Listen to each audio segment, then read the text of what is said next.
जब तुम्हें सब कुछ पता है तब तुम फिर भी ये क्यों करना चाहते हो? धोखा नहीं, ये नहीं हो सकता।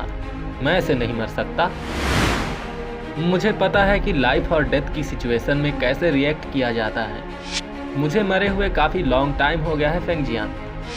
याओ चेन, मुझे सच में बहुत डर लग रहा है। अब ये लड़का आखिर क्या करने वाला है?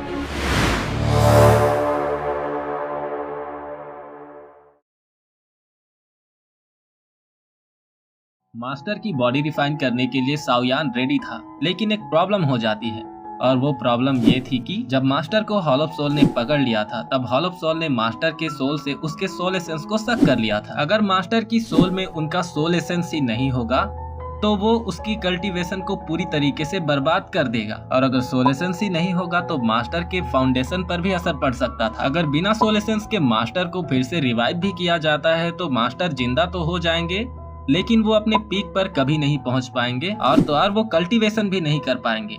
और ये किसी भी कल्टीवेटर के लिए बिल्कुल भी अच्छी बात नहीं है। और किसी कल्टीवेटर का अगर फाउंडेशन ही बर्बाद हो गया तो ये उसके लिए डेथ के इक्वल ही है। ये बात फेंग जियान साओयान को बता रहे थे। साओयान को टेंशन होने लगती है और उसे गुस्सा भी आ रहा था हॉल ऑफ सोल के ऊपर। फिर उसके बाद फेंग जियान साओयान को बताते हैं कि साओयान, तुम ज्यादा टेंशन मत लो। माना कि हॉल ऑफ सोल ने याओ लाओ के सोल एसेंस को सक कर लिया है, लेकिन ऐसा बिल्कुल भी नहीं है कि उसे फिर से असेंबल ना किया जा सके। एक रास्ता है। कुछ दिनों बाद एंशिएंट रूइन ओपन होने वाली है, जहाँ पर बेबी फ्रूट भी दिखने वाली है, जो कि याओ लाओ के सोल एसेंस को फिर से रीअसेंबल करने में उसकी हेल्प करेगी। अगर याओ लाओ बेबी फ्रूट को सक्सेसफुली अब्सॉर्ब कर लेता है तो उसका सोल पावर मतलब सोल एसेंस फिर से असेंबल हो जाएगा। जिसके बाद साओयान कहता है, तो ठीक है, तब तो मैं उसे लेकर ही आऊंगा। जितना आसान तुम सोच रहे हो ना, ये उतना आसान भी नहीं है, क्योंकि एंशिएंट रूइन में एक डुसेंग लेवल का पावर हाउस गिरा था और उसने अपनी लेगेसी पीछे छोड़ी थी। जैसा कि तुम सोच सकते हो कि एक डुसेंग लेवल का पावर हाउस कितना पावरफुल होता है, तो उसकी लेगेसी होगी वो तो हमारी इमेजिनेशन से परे ही होगी ना। एक डुसेंग लेवल के वॉरियर का ट्रेजर वाकई बहुत से पावरफुल पावर हाउसेस को अट्रैक्ट करेगा अपनी तरफ। हॉल ऑफ सोल भी उस ट्रेजर को लेने के लिए आएगी। खतरा बहुत ज्यादा होगा, इसलिए हमें स्ट्रेटेजी के साथ एक्शन लेना होगा। अगर हम केयरफुल नहीं रहते तो हमें इसका बहुत बड़ा खामियाजा भुगतना पड़ सकता है। साओयान डिटर्मिनेशन और कमिटमेंट के साथ कहता है, चाहे वो जगह कैसी भी हो, कितना भी खतरनाक क्यों ना हो, चाहे वहाँ कितने ही पावरफुल पावर हाउसेस ही क्यों ना हो, चाहे मुझे हॉल ऑफ सोल से ही क्यों ना टकराना पड़े, मुझे मास्टर के लिए बेबी फ्रूट लेकर आने से कोई नहीं रोक सकता, कोई भी नहीं। मैं मास्टर के लिए बेबी फ्रूट लेकर ही आऊंगा। साओयान की कमिटमेंट देखकर मास्टर का सीना गुरूर से चौड़ा हो जाता है। जिसके बाद वो साओयान से कहते हैं, साओयान, चाहे बेबी फ्रूट मिले या ना मिले, तुम अपने आप को ज्यादा फोर्स मत करना, बस तुम सेफ लौट कर आना।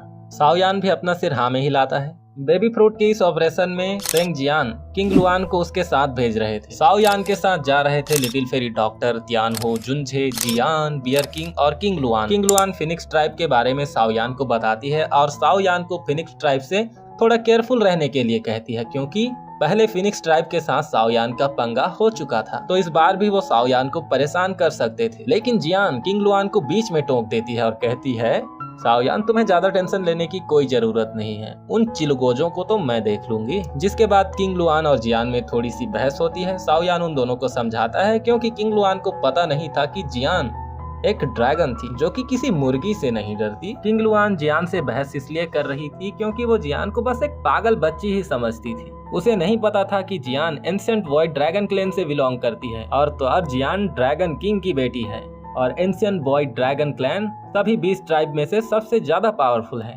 साओयान जैसे ही एंशिएंट रूइन में पहुंचता है, वहां पर विंड लाइटनिंग पवेलियन भी पहुंच चुकी होती है। जिसके बाद साओयान और विंड लाइटनिंग पवेलियन के बीच पंगा हो जाता है, जिसमें साओयान अपना स्वैग मारता है, विंड लाइटनिंग पवेलियन के कुछ लोगों को मारता है। जिसके बाद लेई जुनझे को वहां से वॉर्न करके भगा देता है। लेई जुनझे के साथ 2 20 ट्राइब के और भी वॉरियर थे, जो कि दोनों ही डुजून पर थे, लेकिन वो वहां से भाग जाते हैं क्योंकि साओयान के पीछे बहुत ही पावरफुल लोग थे। पावरफुल लोग में से एक है little fairy doctor, तियानहो, जुनझे, beer king, जियान। विंड लाइटनिंग पवेलियन के सभी डुजून्स की पावर 1 स्टार डुजून थी, लेकिन हमारे साइड मतलब फॉलिंग स्टार पवेलियन के वॉरियर कुछ ज्यादा ही पावरफुल थे, इसलिए वो डर के वहां से भाग जाते हैं। इसी दौरान जब साओयान कैंप लगाकर वहां रुका था, तभी किंगलिन से उसकी मुलाकात होती है, लेकिन किंगलिन वहां से भाग जाती है।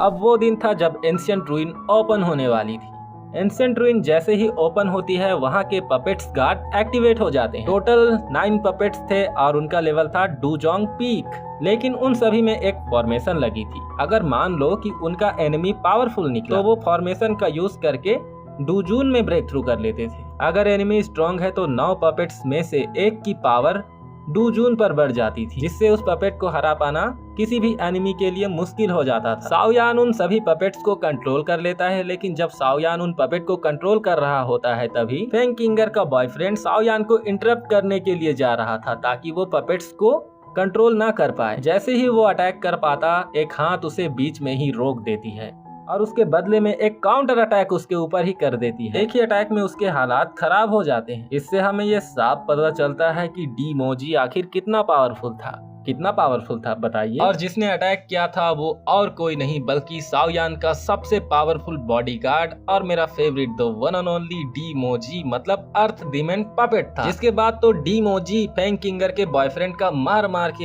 के भूत बना देता है। साओयान पपेट्स को अपने पास रख लेता है और एंशिएंट रूइन में एंटर कर जाता है, जिसके बाद बहुत सारे ट्रेजर हंट करता है और उसे बेबी फ्रूट भी मिल जाता है। जियान को भी ड्रैगन फ्रूट मिल जाता है। बेबी फ्रूट के अलावा साओयान को एक टियर 8 की पिल मिली थी जिसने 20 फॉर्म ले लिया था। अगर साओयान उसे और पिल खिलाता है तो पॉसिबिलिटी थी कि वो टियर 9 के पिल में भी ब्रेक थ्रू कर ले। लेकिन तभी वहाँ पर किंगलिन आ जाती है और बेबी फ्रूट को साओयान से छीनकर वहाँ से भागने लगती है। किंगलिन आखिर बेबी फ्रूट को क्यों छीनकर भाग रही थी ये मैंने इस वीडियो पर कवर करी है और अच्छे तरीके से समझाया है। हॉल ऑफ सोल ने वहाँ पर बहुत सारी चीजें इकट्ठी कर ली थी, मतलब जितने भी लोग एंशिएंट रूइन में एंटर किए थे उन सभी से ज्यादा चीजें तो साओयान ने इकट्ठी करी थी। इसलिए hall of soul, ice river valley और विंड लाइटनिंग पवेलियन और फिनिक्स ट्राइब आपस में हाथ मिला लेते हैं साओयान को मारने के लिए। एक बहुत ही खतरनाक बैटल स्टार्ट हो जाती है जिसमें साओयान के टीम को नुकसान उठाना पड़ रहा था। लेकिन तभी ड्रैगन क्लेन से एक पावरफुल ड्रैगन की एंट्री होती है।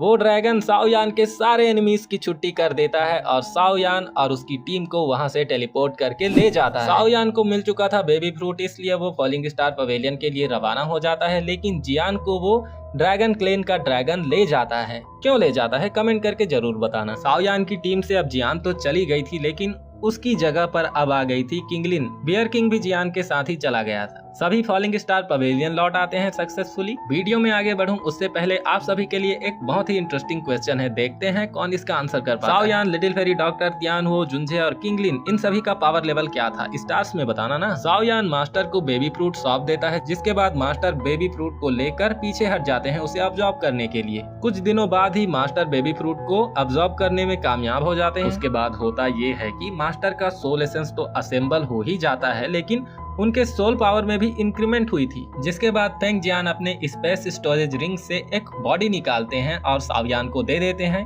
ये बॉडी फेंग जियान के दुश्मन की होती है जो कि उनके ही इक्वल पावरफुल होता है। फेंग जियान का लेवल क्या है कमेंट करना। साओयान मास्टर को डाउसेंग लेवल का बोन दिखाता है, जिसके बाद साओयान मास्टर को आराम करने के लिए कहता है और कहता है कि मास्टर तब तक मैं इन बोन्स को रिफाइन कर लेता हूँ आपके लिए, आप जाकर आराम करिए, कल सुबह हम आपकी बॉडी रिफाइनमेंट को स्टार्ट करेंगे। साओयान बोन्स को रिफाइन करता है और बोन रिफाइनमेंट के दौरान साओयान को एक बैटल स्किल मिलती है जो कि हेवन लेवल की होती है और ये बैटल स्किल उसी डूसेंग लेवल के वॉरियर ने क्रिएट करी और इस बैटल स्किल का नाम था हेवनली गोल्डन फिश। जिसके बाद सीन शिफ्ट होकर मास्टर के ऊपर आ जाता है। हमें शाम का सीन दिखाया जाता है। बहुत ही खुशनुमा और सुहाना मौसम था। पंछी अपने घोंसलों को लौट रहे थे और पेड़ से पत्ते गिर रहे थे। हम फेंग जियान और मास्टर को देखते हैं जो एक साथ बैठे हुए थे और वो दोनों नज़ारों का लुत्फ उठाते हुए साथ में बैठकर वाइन पी रहे थे। जिसके बाद फेंग जियान मास्टर से प्यार से कहते हैं, याओचेन क्या तुम सच में ये करना चाहते हो? क्या तुम्हें डर नहीं लगता कि तुम फिर से मर जाओगी?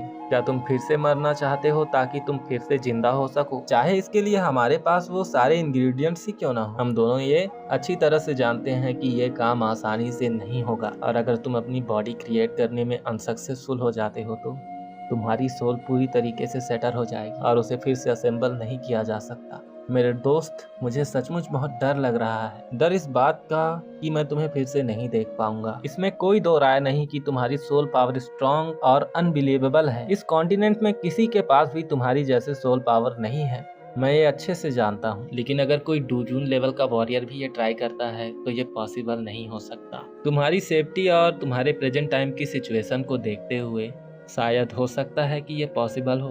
मास्टर भी समझ रहे थे कि फेंग जियान उनकी कितनी परवाह करता है, जिसके बाद मास्टर फेंग जियान से कहते हैं, हाँ मुझे पता है। वैसे फेंग जियान एक कहावत है, हेवन किसी की भी साइड नहीं लेता, चाहे वो कोई भी हो। मुझे मरे हुए काफी लॉन्ग टाइम हो गया, अब तो मुझे इसकी आदत सी हो गई है और मुझे अच्छे से पता है कि सुख और दुख का रास्ता क्या है। तो फिर आखिर तुम ये जोखिम क्यों उठाना चाहते हो? फेंग जियान मास्टर से कहते हैं, जिसके बाद मास्टर के फेस पर एक बड़ी सी स्माइल आ जाती है, जिसमें साओयान के लिए परवाह थी।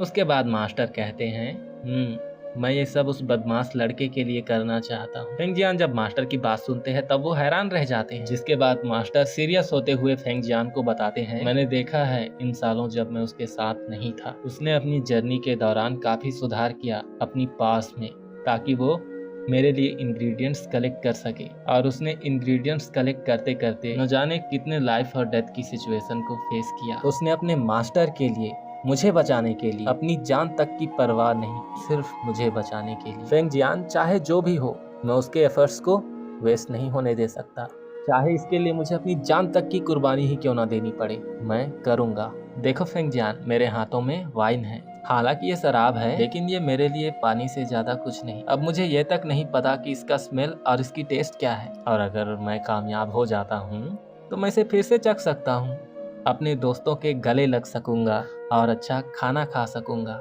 जो कि इन दिनों मैंने बहुत मिस किया। और अगर मेरे पास मेरी बॉडी होगी तो मैं उसे उसके फादर को ढूंढने, एक बार फिर से मुश्किलों का सामना करने और इस द्वीकी कॉन्टिनेंट के पीक में जाने में, इसके पीक में चढ़ने में उसकी मदद कर सकूंगा।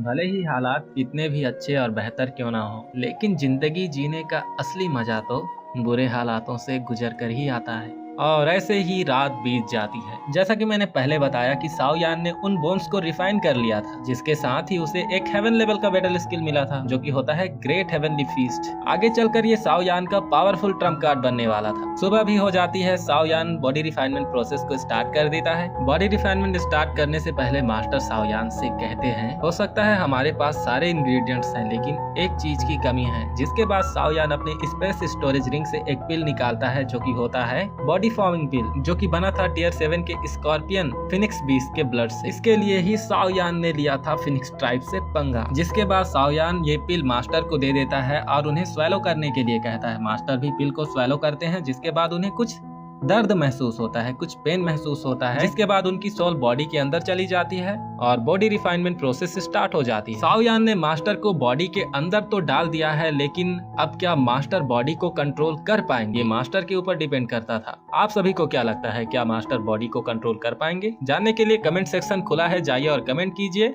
अगर रिस्पॉन्स अच्छा आता है तो वीडियो बहुत जल्दी आएगी। एक कमेंट, एक लाइक, क्योंकि एक्सप्लेन तो सब करते हैं, लेकिन इस चैनल पर होती है एक्सप्लेनेशन जरा हट के। थैंक यू सो मच मेरी जान।